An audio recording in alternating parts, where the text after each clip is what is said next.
If you feel lonely today, you are not alone. And yet you are alone, completely and utterly alone.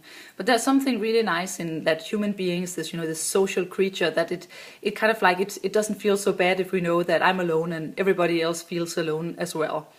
Loneliness is a mega trend, and that means that we are all going to feel lonely at certain times in our lives, and we have to accept that that is just, it's just a criteria for being human. It doesn't mean that there's something wrong with you or that you have to change a lot. It's just something that we have to say because we're living such a long life and because our communities are kind of like falling apart all over, that it's just a thing that you have to go through in life and that you have to endure.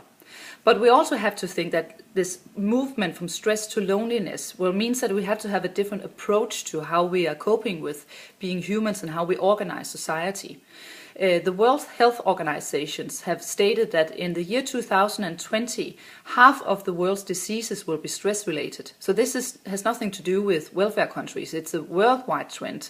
But that means that the bad stress is actually pushed forward through loneliness. You might get stressed because you're busy or because you're doing something that's not meaningful. But when you look behind stress, what you find is actually that loneliness is a trigger of the bad stress.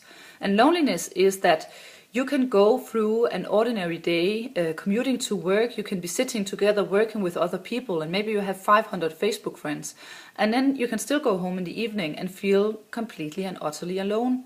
So what we need in the future is more of the caring communities. It is to organize our society so that we're going to have a much more vital and much more flowering and blossoming community life. And when we're talking about schools and school system, education, city planning, urbanization, what the architects are doing, they have to start thinking about how do we cope with loneliness in the future? How do we give people the opportunity to get together in long-term, healthy, conflictual relationships?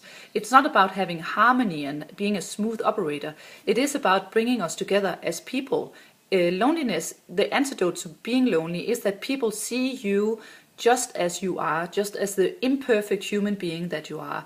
And if you are in a healthy long-term conflictual relationship and you know that we are stuck together for years or for days or for hours and we are going to cope with this together, it is actually the perfect antidote for loneliness. So if you are already in a conflictual, healthy relationship, maybe with your children or your spouse or your boyfriend or girlfriend or your employees or your colleagues, well, you should look to them and say, thank you.